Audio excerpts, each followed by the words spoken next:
ចាជំរាបសួរកូនអរគ្នាអរគុណព្រះសម្រាប់ថ្ងៃថ្មីក៏ដូចជាសប្តាហ៍ថ្មីដែលយើងបានជួបគ្នាម្ដងទៀតហើយ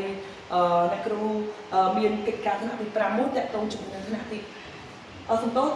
មេរៀនទី9ចាអញ្ចឹងមេរៀនរបស់យើងថ្ងៃនេះតាក់ទងជាមួយនឹងវិធីបូកប្រភេទដែលមានភាពបែកដូចគ្នាអញ្ចឹងមុននឹងយើងចូលទៅដល់លំហាត់សូមកូនអរគ្នាបានមើលនិយមន័យដែលមាននៅលើក្តារខៀនស្រាប់ចាដើម្បីបូកប្រភេទដែលមានភាពបែកដូចគ្នាយើងបូកភាពយក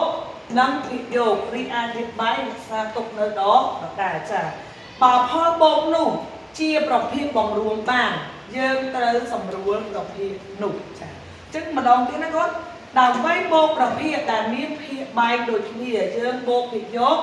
និងភាពយករីអាធិប្បាយរក្សាទុកនៅដដែលបើផលបូកនោះជាប្រភេទបង្រួមបានយើងត្រូវសម្រួលប្រភេទនោះចាអញ្ចឹងកូនកលេចមកមើលលំហាត់របស់គ្រូ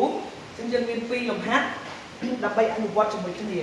តោះអញ្ចឹងគេប្រាប់យើងនៅក្នុងនិយមន័យថាគឺយើងយកតែភាគយកទេបូកជាមួយនឹងភាគយកអាភាគបាយគឺយើងរក្សាទុកនៅដដែលតោះអញ្ចឹងយើងទៅលំហាត់កទាំងអស់គ្នាតោះលំហាត់ករបស់យើងគឺ6លើ18បូកឲ្យ11លើ18បាស់ឡើងលើតែអញ្ចឹងគ្រូសុំលុបម្ដងទៀតខ្ញុំគន់តោះ6លើ18បូកឲ្យ11លើ18ចាអញ្ចឹងយើងស្មើនឹងម៉ែកូន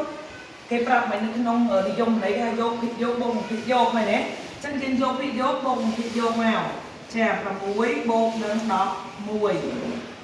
ហើយពីបាយរបស់យើងគឺរក្សាទុកនៅដដែល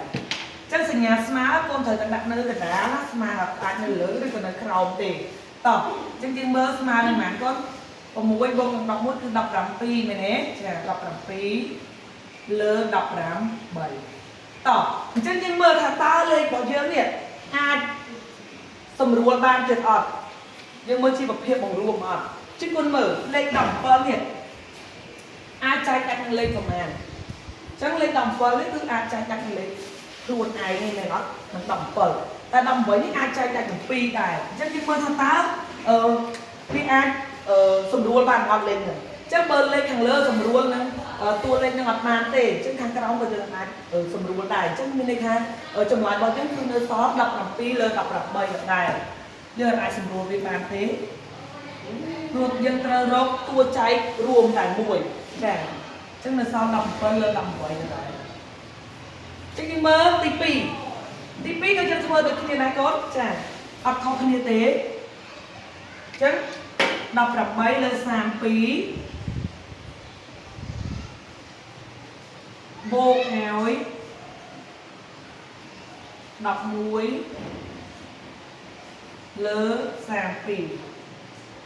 ចឹងយើងស្មើនឹងណាកូនចាភាគយកបូកនឹងភាគយក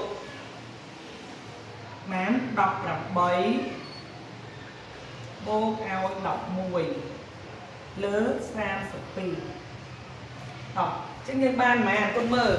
18បូកឲ្យ11ស្មើនឹងម៉ានកូនចាស្មើនឹងម៉ាន25 4ចាលើ32តោះកូនមើល29អាចចែកដាក់នឹងលេខម៉ានយើងមើលភាគនឹងជាភាគបង្រួមបានអត់ចា29គឺអត់អាចចែកនឹងលេខណាទេគឺអាចចែកតែខ្លួនឯងទេមែនទេអាចទៅចែកនឹងលេខ29ខ្លួនឯងទេអញ្ចឹងតើ32នេះយើងអាចចែកនឹង29បានដែរអត់អត់ទេអញ្ចឹងមានន័យថាប្រភេទនេះគឺជាប្រភេទមិនអាចបង្រួមបានទេគឺយើងរក្សាទុកនៅដដែលអញ្ចឹងបើសិនជាខាងលើយើងចែកលេខខាងលើនេះអត់បានអញ្ចឹងលេខខាងក្រោមអត់ដូចគ្នាចែកអត់បានដូចគ្នាទេគឺយើងអត់អាចយកប្រភេទហ្នឹងទៅសម្រួលទៀតទេគឺយើងរក្សាទុកនៅដដែលអញ្ចឹងប្រភេទរបស់យើងគឺឃើញ29លើ32ចាអរគុណច្រើនអញ្ចឹងថ្ងៃនេះខ្ញុំមានតែ2លំហាត់ហ្នឹងទេដើម្បីយកមកកណនាបង្ហាញកូនបើសិនជាកូនមានចម្ងល់ឬក៏កូនមានបញ្ហាអ្វីសូមជួបគ្នានៅឱកាសក្រោយហើយកូនចាំសួរអ្នកគ្រូម្ដងទៀតចាអរគុណជំរាបលា